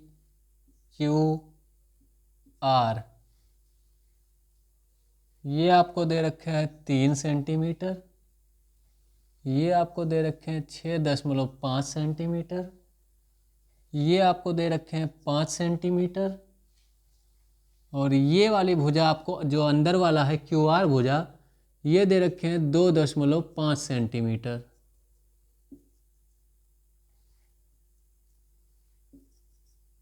तो आपको निकालना क्या है, PQ भुजा निकालना है और PR भुजा निकालना है। फिर से वही चीज़ है। ठीक। क्या निकालना है, PQ भुजा निकालना है और PR भुजा निकालना है। तो ये आपका हो गया 3 सेंटीमीटर, ये आपका है 5 सेंटीमीटर, ये है 6.5 सेंटीमीटर, और ये है आपका 2.5 सेंटीमीटर, यानी कि 2.5 सेंटीमीटर। आपको निकालना है PQ भुजा और PR भुजा। और आपको क्या पता है कि ये त्रिभुज जो है, बाहर वाला त्रिभुज यानी कि त्रिभुज ABC, ये समरूप है किसके, अंदर वाले त्रिभुज यानी कि त्रिभुज PQR के। ठीक। तो सबसे पहले जो है उसको लिख लीजिए। त्रिभुज ABC जो है ये क्या है, समरूप है किसके, त्रिभुज PQR के। ठीक। यही तो है। हमने कहा ठीक है। तो फिर क्या हो जाएगा, तो अभी जो पिछले वाले सवाल में क्या था, कहे भाई, तो अभी पिछले वाले सवाल में जो किया था वही फिर से करेंगे। ठीक है। इनकी संगत भुजाओं का अनुपात क्या होगा, बराबर होगा। AB की संगत भुजा क्या है, PQ है। ठीक। AB की संगत भुजा क्या है, PQ है। BC की संगत भुजा क्या है, QR है। AB देखिए, AB वाली क्या है, बिल्कुल PQ की तरह लग रही है, बस क्या है PQ वाली थोड़ी छोटी है ना। QR वाली जो है वो बिल्कुल देखिए BC की तरह लग रही है, बस QR वाली क्या है, थोड़ी सी छोटी है। PR वाली क्या है, बिल्कुल AC की तरह है, बस क्या है कि PR वाली भुजा जो है वो थोड़ी सी छोटी है AC से। तो क्या है, यही संगत भुजाएं हैं। ठीक। अब क्या हो जाएगा, AB बटा PQ, क्या हो जाएगा, AB बटा PQ बराबर क्या होगा, BC बटा QR, और ये बराबर किसके होगा, AC बटा PR के। यही तो अभी पिछले वाले सवाल में हमने बताया था कि इनके संगत भुजाओं का अनुपात क्या होगा, बराबर होगा। ठीक। अब इसमें जो जो आपको पता है, सबसे पहले आप क्या निकालना चाहेंगे, तो सबसे पहले कह दीजिए हम निकालना चाहते हैं, क्या निकालना चाहते हैं, सबसे पहले हम निकालना चाहते हैं PQ। तो देखिए PQ इसमें है इसमें PQ है, तो सबसे पहले इसको ले लीजिए, और ये तो रहेगा ही साथ में, है ना, तो इसको ले लीजिए। इसमें BC और QR दोनों पता है क्योंकि, तो इसी के मदद से हम निकालेंगे। ठीक। तो इसको क्या करते हैं, हम इक्वेट करते हैं, कंपेयर करते हैं। ठीक है। तो AB बटा PQ बराबर क्या हो जाएगा, BC बटा QR। ठीक। अब क्या हो जाएगा, इसमें मान रख दीजिए। तो AB का मान कितना है, AB का मान है 3 सेंटीमीटर, हमने रख दिया 3। PQ का मान कितना है, तो PQ का मान हमें पता ही कहाँ है, तो वही तो निकालना है। तो पी क्यू को पी क्यू ही रहने दो। बी सी का मान कितना है, बी सी का है 5 सेंटीमीटर, यहाँ पर हमने लिख दिया 5 सेंटीमीटर, और क्यू आर का मान है 2.5 सेंटीमीटर, हमने यहाँ पर क्या लिख दिया 2.5 सेंटीमीटर। ठीक, अब यहाँ से मैं दशमलव हटा देता हूँ तो यहाँ पर एक जीरो बढ़ जाएगा अपने शौक के लिए। 25 एकम 25, 25 दूना 50, कितना आ गया 2/1। अब यहाँ से क्या कर दीजिए आप, तिरछा गुणा कर दीजिए, तो 3 एकम 3, और ये क्या हो गया 2 गुणे पी क्यू, यही तो हुआ। पी क्यू बराबर क्या हो जाएगा 3/2, 2 इधर आ जाएगा तो बटा में हो जाएगा 3/2, और इसको जब काटेंगे तो 2 एकम 2 और 1 बचा, दशमलव लगाया 10 हो गया, 2 पंचे 10, यानी कि पी क्यू बराबर 1.5 सेंटीमीटर।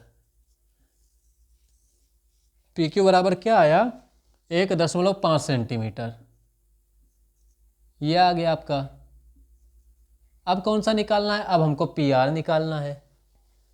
देखिए कोई दिक्कत तो है इसमें, लोग कहते हैं, मैंने देखा है अक्सर इसमें बोलते हैं ना इस तरह के सवाल में कि समझ नहीं आ रहा है, तो देख लीजिए इसमें समझने वाला कुछ है नहीं। आपको सबसे बड़ी चीज़ ये दे रखा है इसमें कि त्रिभुज ABC जो है वो त्रिभुज PQR के समरूप है। तो अगर ये आपको दे रखा है तो आप तुरंत समझ जाइए कि इनके संगत भुजाओं का अनुपात क्या होगा, बराबर होगा। मतलब क्या है, AB बटा PQ, यानी कि ये भुजा बटा ये भुजा, ये बराबर होगी किसके, ये भुजा बटा ये भुजा के, और ये बराबर होगी किसके, इस भुजा बटा इस भुजा के। इनका अनुपात क्या हो जाएगा, बराबर हो जाएगा। ठीक, अब जब इतनी चीज दे रखी है तो आप दो दो का पेयर बना करके आप किसी का भी मान निकाल सकते हैं। निकाल सकते हैं कि नहीं, दो दो का पेयर आप बना लीजिए। मान लीजिए इसमें हमको क्या निकालना था, पी क्यू निकालना था, तो इसमें ए बी पता था, इसमें बी सी पता था, इसमें क्यू आर पता था। ठीक, एक तो आपको ये लेना पड़ेगा इस तरह का जिसमें ऊपर और नीचे दोनों का मान पता हो, और एक आपका ऐसा रहेगा जिसमें केवल एक ही पता होगा, चाहे ऊपर का पता होगा चाहे नीचे का पता होगा। ठीक, तो एक आपको निकालना रहेगा, और एक इस तरह से आप लीजिएगा कि जिसमें दोनों का पता हो। तो इसमें बी सी और क्यू आर दोनों का पता था। ठीक, हमें निकालना था इसमें पी क्यू का, ए बी का भी पता था, तो हमने इसको पहले लिया इतने को, तो ये निकल आया। ठीक, हमने मान रखा और ये निकल आया पी क्यू का मान 1.5, इसको हल कर दिया जैसे ही। ठीक, अब क्या करेंगे, अब हमें निकालना है पी आर का मान, तो अब हम लेंगे इसको। ठीक है, तो बी सी बटा क्यू आर बराबर क्या हो जाएगा, बी सी बटा क्यू आर बराबर हो जाएगा ए सी बटा पी आर के।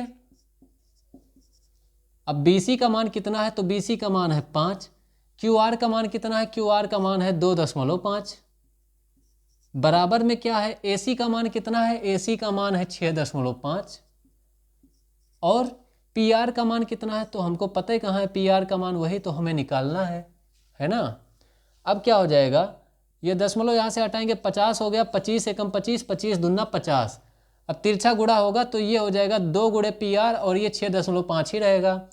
तो क्या हो जाएगा 2 गुणे में पी आर बराबर, तिरछा गुणा जब हमने किया तो 2 गुणे पी आर बराबर 1 गुणे 6.5, यानी कि 6.5 हो गया। अब पी आर बराबर क्या हो जाएगा 6.5 यहीं पर रहेगा, और ये 2 इधर आएगा तो क्या हो जाएगा बटा में, यानी कि भाग में हो जाएगा। अब इसको काट देते हैं, 2 एकम 2, 2 तिया 6, दशमलव हमने लगा दिया, फिर 2 दूनी 4, बचा कितना 1, 2 पंचे 10, कितना आ गया 3.25, यानी कि पी आर का माप कितना हो गया 3.25 सेंटीमीटर।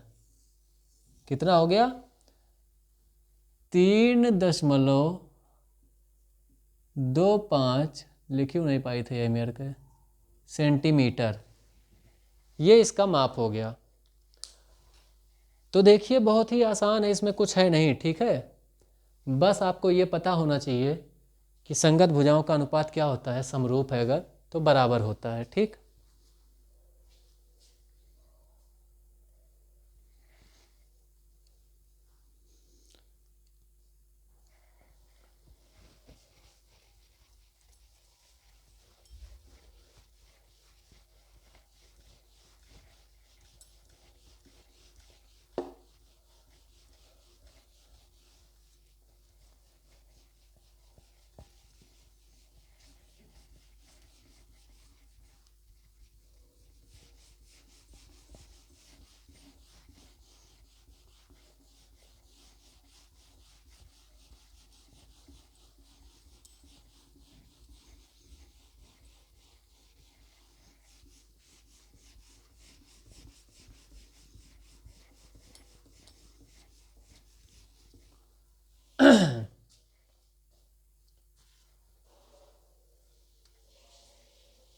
अगला सवाल देखिए, दो समरूप त्रिभुजों का क्षेत्रफल क्रमशः, दो समरूप त्रिभुजों का क्षेत्रफल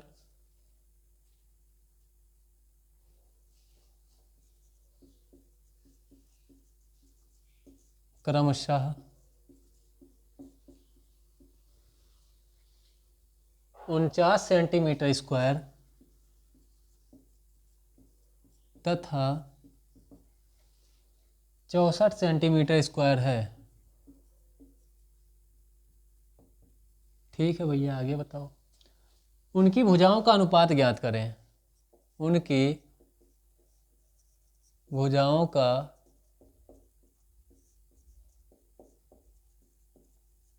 अनुपात ज्ञात करें। क्या दिया हुआ है? दो समरूप त्रिभुजों का क्षेत्रफल क्रमशः 49 सेंटीमीटर स्क्वायर तथा 64 सेंटीमीटर स्क्वायर है। मान लेते हैं कि दो त्रिभुज है। एक त्रिभुज क्या है? ABC है। अब यहाँ पे नाम नहीं दिया है तो नाम लिख लेता हूँ मैं खुद से। ठीक, त्रिभुज ABC है। और दूसरा त्रिभुज क्या है? त्रिभुज DEF या PQR या XYZ, कुछ भी मान लीजिए। मैं मान लेता हूँ त्रिभुज दूसरा क्या है? त्रिभुज XYZ है। ठीक, अब त्रिभुज ABC का क्या है? क्षेत्रफल 49 सेंटीमीटर स्क्वायर है। और त्रिभुज XYZ का क्या है? क्षेत्रफल 64 सेंटीमीटर स्क्वायर है। ठीक, आपसे पूछ क्या रहा है? इसकी भुजाओं का अनुपात। तो अगर आपको क्षेत्रफल दिया हो तो याद रखिएगा, अगर दो त्रिभुज समरूप हैं तो उनके क्षेत्रफल का अनुपात क्या होगा? वो बराबर होगा किसके? जो उनकी संगत भुजाएं हैं उनके वर्ग के अनुपात के, यानी कि उनके स्क्वायर के अनुपात के बराबर होगा। मतलब क्या है? तो मतलब इसका इतना सा है कि अगर त्रिभुज ABC और XYZ है तो त्रिभुज ABC का क्षेत्रफल बटा त्रिभुज XYZ का क्षेत्रफल बराबर क्या होगा? AB बटा XY का स्क्वायर बराबर किसके होगा? BC बटा YZ का स्क्वायर बराबर किसके होगा? AC बटा XZ के स्क्वायर के। समझ आया इतना? है, इतना समझ आ गया ना? क्या होगा? दोनों त्रिभुजों का अगर समरूप त्रिभुज है तो, अगर त्रिभुज समरूप है तो दोनों त्रिभुजों का जो क्षेत्रफल का अनुपात होगा वो क्या होगा? अब देखिए यहाँ पे वर्ग लगा है, सबका स्क्वायर है ना, और भुजाएं हैं यही, तो इनके जो भुजाएं होंगी, संगत भुजाएं, इनके वर्ग के अनुपात के बराबर होगा। वहाँ पे क्या होता था? केवल संगत भुजाओं का अनुपात बराबर होता था, तो वो संगत भुजाओं का अनुपात तो बराबर होता ही है आपस में। लेकिन अगर आपको क्षेत्रफल दे दिया जाता है और उससे अगर भुजाओं का अनुपात निकालना है तो इनके स्क्वायर के अनुपात के बराबर होता है। ठीक, अब आपको निकालना है तो आप कैसे निकालेंगे? तो आप इसी में से किसी एक भुजा को उसके स्क्वायर के साथ में ले सकते हैं। तो मान लीजिए अब एक का निकल आएगा तो सब क्या होते हैं? बराबर ही तो होते हैं, तो सबका वही अनुपात होगा। तो मान लीजिए हम इसको ले लेते हैं AB स्क्वायर बटा XY स्क्वायर वाला। तो त्रिभुज ABC का क्षेत्रफल कितना दिया हुआ है आपको? 49 दिया हुआ है, तो इसकी जगह हो गया 49। त्रिभुज XYZ का क्षेत्रफल दिया हुआ है आपको 64, बटे में हो गया 64 बराबर AB, ऐसे लिख देंगे आप AB स्क्वायर,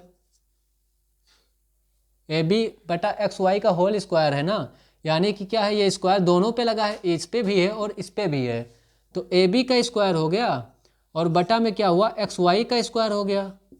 यही तो हुआ। अब इधर से स्क्वायर हटेगा तो क्या होगा? इस पर करड़ी लगेगा, वर्गमूल इसका लेना पड़ेगा। ठीक, तो इधर से हमने क्या किया? स्क्वायर हटाया, तो AB बटा XY बराबर क्या हो जाएगा? 49। अब AB पर से अगर स्क्वायर हटा है तो 49 पे स्क्वायर रूट लगेगा, और XY पर से स्क्वायर हटा है तो 64 पे स्क्वायर लगेगा, सामने वाले पे लग जाएगा, है ना। तो 64 पे लगेगा, मतलब क्या है, अब हम इसको एक साथ पूरे को भी लगा सकते थे, कोई दिक्कत नहीं था, लेकिन हमने इस तरह से कर दिया, अब तो कर दिया है ना। अब ए बी बटा क्या हो जाएगा, एक्स वाई बराबर क्या हो जाएगा, 49 का वर्गमूल कितना होता है, तो 49, 7 सतह 49 होता है, यानी कि 7 होता है, बटे में 64 का वर्गमूल क्या हो जाएगा, तो 8 अठे 64 होता है, यानी कि 8 हो जाएगा। ठीक, यानी कि ए बी बटा एक्स वाई बराबर 7 बटा 8 आ गया आपका, यानी कि ए बी और एक्स वाई का अनुपात क्या होगा, 7:8। तो इसकी भुजाओं का अनुपात कितना आ गया, 7:8 आ गया। समझ आया, बस इसका वर्गमूल निकाल लेना था आपको। अगर ऑब्जेक्टिव में आपको दिख रहा है इस तरह से, तो आप सीधे इसका वर्गमूल निकाल लीजिए और उत्तर टिक कर दीजिए, यही आपका क्या हो जाएगा, आंसर हो जाएगा। ठीक, यही आपका आंसर हो जाएगा। इसका भी 7:8 होगा, इसका भी 7:8 होगा, इसका भी 7:8 होगा, क्योंकि आपस में तो इनके अनुपात बराबर ही होते हैं। तो बस इतना सा था ये सवाल। तो ये था क्या, क्षेत्रफल वाला इसका जो कॉन्सेप्ट था वो यही था। ठीक, तो 3 कॉन्सेप्ट होते हैं इसमें समरूप वाले में, और आपको तीनों पता चल गए। एक तो इनके भुजाओं का जो संगत भुजाएं होती हैं उनका अनुपात बराबर होता है। दूसरा, अगर आपको परिमाप दिया हुआ है दोनों त्रिभुजों का, तो परिमाप जो होता है वो भी संगत भुजाओं के अनुपात के बराबर होता है, परिमाप का अनुपात भी।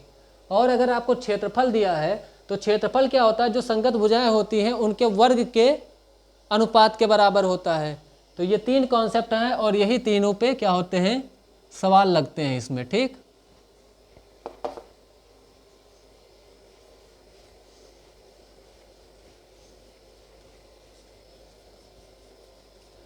ना समझने जैसी तो कोई चीज ही नहीं थी। पानी पिलाए दो तो बढ़िया लागे यार, प्यास लागे, भर दो। अरे तुम यहीं से दे दो भर के पी ले बे। अरे गला सूख गया भैया, तो ले आओ जाओ।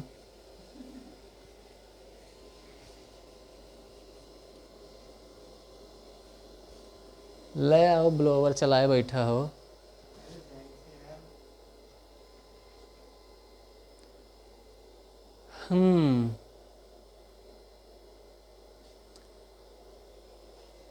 देख ले टाइम कितना हुआ।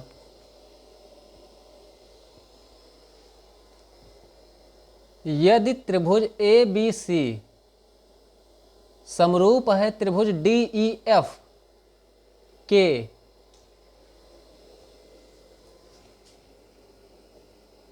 क्या दिया हुआ है, यदि त्रिभुज ए बी सी समरूप है त्रिभुज डी ई एफ के, ये समरूप का चिन्ह है। ठीक, तथा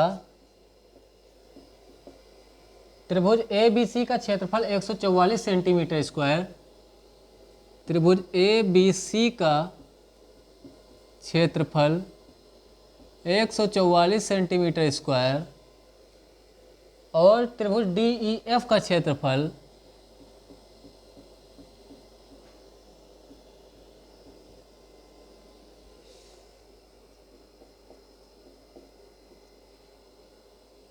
196 सेंटीमीटर स्क्वायर है।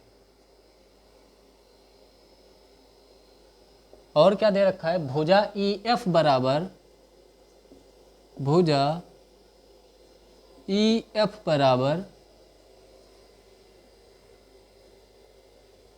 ये बनेगा भी इसका स्क्वायर, बनना तो है नहीं, देखते हैं। भुजा ई एफ बराबर 4.4 सेंटीमीटर, खुद से लिखें क्वेश्चन, पता नहीं बने इसका स्क्वायर उसका ढंग का कि ना बने। तो बी सी बराबर क्या होगा, देखिए ये सवाल है। सवाल क्या है, त्रिभुज ए बी सी आपको त्रिभुज डी ई एफ के समरूप दे रखा है। त्रिभुज ए बी सी का क्षेत्रफल दे रखा है 144 सेंटीमीटर स्क्वायर, त्रिभुज डी ई एफ का क्षेत्रफल आपको दे रखा है 196 सेंटीमीटर स्क्वायर, ई एफ बराबर दे रखा है आपको 4.4 सेंटीमीटर। बी सी आपको निकालना है, कैसे निकालेंगे, तो आप जानते हैं कि अगर त्रिभुज, ये समरूप त्रिभुज दे रखा है तो त्रिभुज ए बी सी का क्षेत्रफल जो होगा उसका अनुपात जो होगा त्रिभुज डी ई एफ के क्षेत्रफल से वो बराबर होगा किसके, ए बी स्क्वायर बटा डी ई स्क्वायर के। ठीक, यही तो होगा, ए बी स्क्वायर बटा डी ई स्क्वायर के बराबर होगा। हम डायरेक्ट भी यहाँ से रख सकते हैं, लेकिन हमको डर लग रहा है थोड़ा सा, क्योंकि इस पे कैलकुलेशन थोड़ी लंबी लग रही है हमको देखने से, तो इसीलिए हम क्या करेंगे, सबसे पहले इसको निकाल लेते हैं। ठीक, तो ए बी स्क्वायर बटा डी ई स्क्वायर हो जाएगा। अब ए बी सी का क्षेत्रफल जो है कितना है, 144 सेंटीमीटर स्क्वायर है। तो यहाँ से हमें क्या पता चल जाएगा, 144 यहाँ रखेंगे और डी ई एफ का क्षेत्रफल है 196, ये रख दिया। ए बी स्क्वायर हमको नहीं पता है, इसको ऐसे रखेंगे। डी ई स्क्वायर हमको नहीं पता है, ऐसे रखेंगे। ठीक, अब यहाँ से स्क्वायर हटाएंगे, यहाँ से भी स्क्वायर हटाएंगे, तो ए बी बराबर क्या हो जाए, ए बी बटा डी ई बराबर क्या हो जाएगा, ये हो जाएगा 144 बटा 196 का अंडर रूट, जो कि अभी पिछले सवाल में किया ही था उसी तरह से। तो ए बी बटा डी ई क्या हो जाएगा, ये हो जाएगा 144 होता है किसका, 12 का स्क्वायर होता है ना, तो 144 का वर्गमूल हो गया 12 और 196 का वर्गमूल हो गया आपका 14। तो ए बी बटा डी ई किसके बराबर हो गया, 12 बटा 14 के। अब देखिए, पहली चीज़ तो ये हो गई। दूसरी चीज़ क्या होगी कि ये समरूप दे रखा है, इसका मतलब इनका जो संगत भुजाएं हैं इनका अनुपात भी बराबर होगा। मतलब क्या होगा कि ए बी बटा डी ई जो है वो बराबर होगा किसके, बी सी बटा ई एफ के, और वो बराबर होगा किसके, ए सी बटा डी एफ के।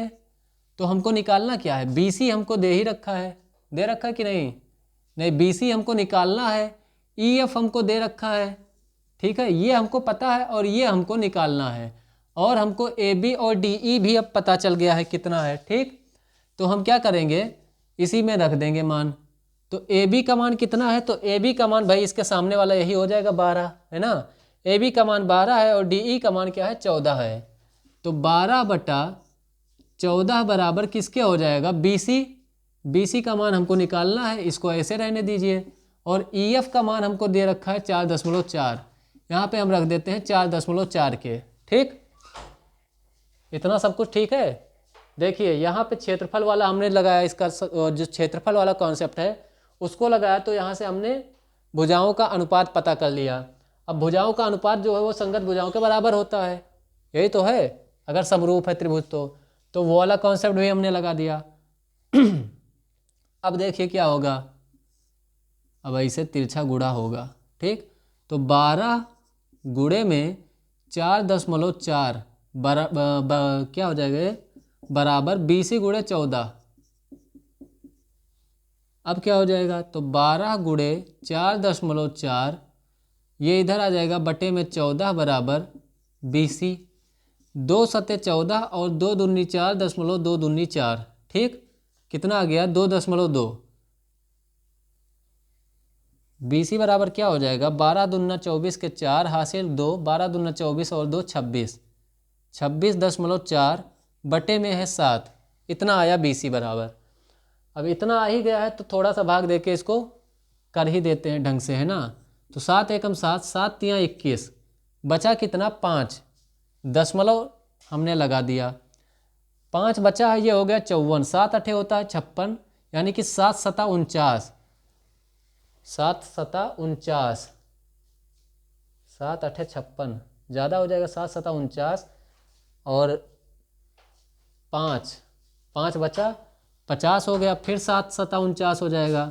तो इसका कितना आ जाएगा मान, 3.77 सेंटीमीटर, और यही इसका क्या हो जाएगा, उत्तर हो जाएगा। ठीक, तो बी सी बराबर क्या हो जाएगा, 3.77 सेंटीमीटर। तो 2 क्वेश्चन लगातार बैक टू बैक इसी कॉन्सेप्ट पे हो चुके, है ना। पानी पी लें थोड़ा।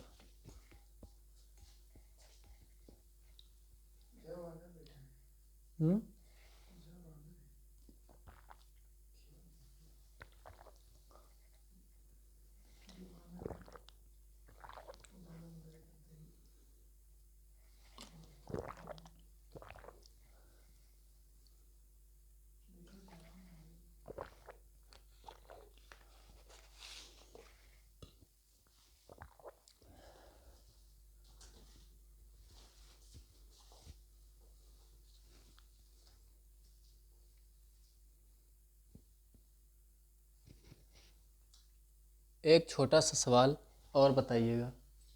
रुक जाइए, इसको मिटा दें।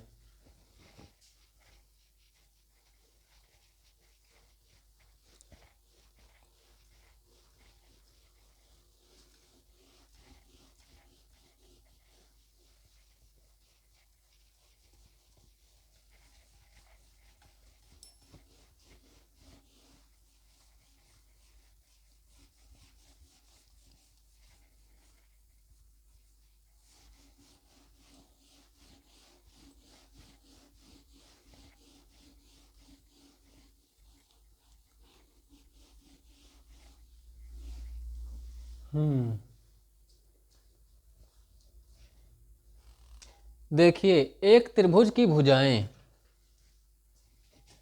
क्वेश्चन क्या है, एक त्रिभुज की भुजाएं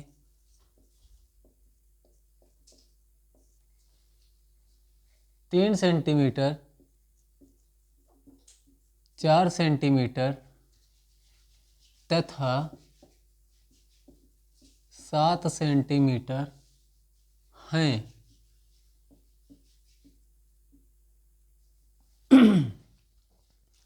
तो त्रिभुज होगा ऑप्शन ए समकोण, ऑप्शन बी अधिक कोण,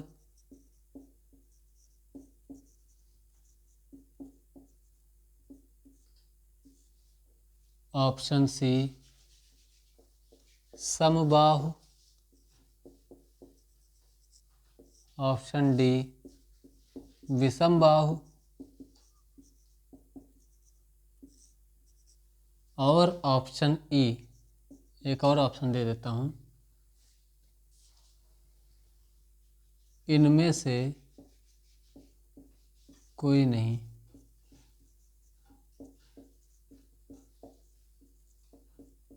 देखिए, इस तरह का सवाल एक 2015 में पूछा गया है, तो इसीलिए मैं ले आया हूं इसको। तो जल्दी से कमेंट करके बताइए कि इसका उत्तर क्या होगा। एक त्रिभुज की भुजाएं 3 सेंटीमीटर, 4 सेंटीमीटर तथा 7 सेंटीमीटर हैं। आपको केवल भुजाएं दे रखी हैं, ठीक, तीनों। तो पूछ रहा है कि ये त्रिभुज होगा, किस प्रकार का त्रिभुज होगा, समकोण त्रिभुज होगा, या अधिक कोण त्रिभुज होगा, या समबाहु त्रिभुज होगा, या फिर विषमबाहु त्रिभुज होगा, या फिर इनमें से कोई नहीं। और इनमें से कोई नहीं है अगर, तो वो क्या है और क्यों है और कैसे है और क्यों है, बताइए जल्दी से।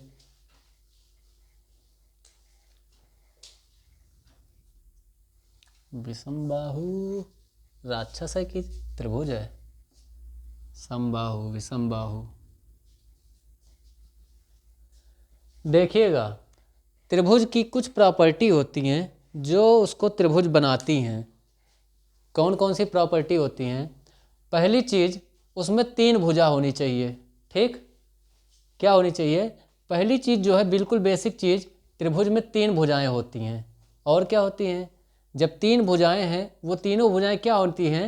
एक बंद आकृति बनाती हैं, ठीक। क्या होती हैं वो त्रिभुज? वो जो तीनों भुजाएं होती हैं, वो एक दूसरे से इस प्रकार जुड़ी रहती हैं कि एक बंद आकृति बनती है, ठीक। ओपन नहीं होता है, एक क्लोज कर्व होता है, बंद आकृति होती है। तो 3 भुजाएं होती हैं, 3 कोण होते हैं, 3 शीर्ष होते हैं। ये सब तो होंगे ही, है ना। जब 3 भुजाएं हैं तो 3 कोण भी होंगे, 3 कोण हैं तो 3 शीर्ष भी होंगे। और क्या होता है? तो त्रिभुज के जो तीनों अंतः कोण होते हैं, इनका जो योग होता है वो 180 अंश होता है। और क्या होता है? बिल्कुल बेसिक चीज़, सबसे बिल्कुल बेसिक जो है वो ये है कि त्रिभुज में किसी भी 2 भुजा का जो योग है वो तीसरी भुजा से हमेशा बड़ी होनी चाहिए, ठीक है। मतलब अगर ये 3 है, 4 है, 7 है, तो कहने का मतलब क्या है कि अगर हम 3 और 4 को जोड़ें तो वो क्या होनी चाहिए? 7 से बड़ा होना चाहिए, लेकिन 3 और 4 को जोड़ने पे 7 ही आ रहा है, जो कि तीसरी भुजा के बराबर है। तो ये त्रिभुज कभी बनेगा ही नहीं, ये त्रिभुज बनेगा ही नहीं। क्यों नहीं बनेगा? क्योंकि भाई दो भुजाओं का योग जो है वो तीसरी भुजा से बड़ा हो ही नहीं रहा है। अगर कोई भी इस तरह का एक भी ऐसा आ जाता है, कोई भी दो भुजा ऐसे मान लीजिए कि 4 और 7 11 है, तो इसका योग 3 से बड़ा है। 7 और 3 10 है, इसका योग 4 से बड़ा है। इन दोनों का तो योग हो गया बड़ा, लेकिन इसका योग बराबर हो रहा है इसके, इससे बड़ा नहीं हो रहा है। 3 और 4 को जब हम जोड़ रहे हैं तो 7 ही हो रहा है, 7 से बड़ा नहीं हो रहा है। तो इसीलिए त्रिभुज बनेगा ही नहीं। ठीक, तो इस तरह का सवाल आया था 2015 में ऑब्जेक्टिव में, तो इसीलिए मैंने उठा के इसको आज यहाँ पर दे दिया। तो अगर कहीं इस तरह का सवाल पूछता है तो सतर्क रहें, ध्यान रखें, अन्यथा गलती हो सकती है। ठीक, तो किसी भी दो भुजा का जो योग होगा वो हमेशा तीसरी भुजा से बड़ा होगा, यह त्रिभुज की प्रॉपर्टी है।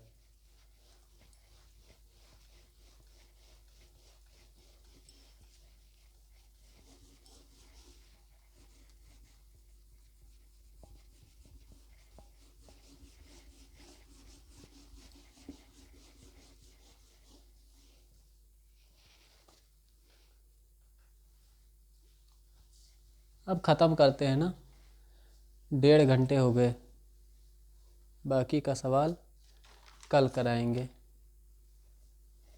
मैदान की लंबाई चौड़ाई इतनी है, चलिए ये सब मैं कल कराऊंगा। ठीक है, तो आज के लिए इतना ही रखते हैं, क्योंकि 1.5 घंटे से जब ज़्यादा होने लगता है तो आप लोग खुद ही भागने लगते हैं ना। तो ठीक है, आज मैं यहीं तक रखता हूँ, बाकी के सवाल कल कराऊंगा। ठीक, और जाते जाते अगर किसी ने लाइक ना किया हो तो लाइक कर दीजिएगा, और एक बार इस सेशन को फिर से शेयर कर दीजिएगा, और जिन्होंने इस चैनल को सब्सक्राइब ना किया हो वो सब्सक्राइब ज़रूर कर लेंगे। ठीक, ज़्यादा से ज़्यादा अपने दोस्तों में शेयर कर देंगे, और ऑफलाइन कमेंट करके ज़रूर बताइएगा कि आपको ये सेशन कैसा लगा। ठीक है, फीडबैक टाइम टाइम पे मिलता रहना चाहिए, है ना, तभी तो अगर कुछ सुधार करने लायक होगा तो होगा, या फिर आप लोगों को समझ में आ रहा है कि नहीं आ रहा है। अगर नहीं आ रहा होगा तो हम कुछ चेंज करने की कोशिश करेंगे, है ना। तो इसीलिए कमेंट करके ज़रूर बताइएगा कि सेशन कैसा लगा, क्वेश्चन कैसे लगे। और ठीक है, फिर आज के लिए यही रखते हैं, मिलते हैं अगली क्लास में। पढ़ते रहिए, मुस्कुराते रहिए, परीक्षा की तैयारी करते रहिए। तब तक के लिए बाय बाय, धन्यवाद, जय श्री राम। जन्म जन्म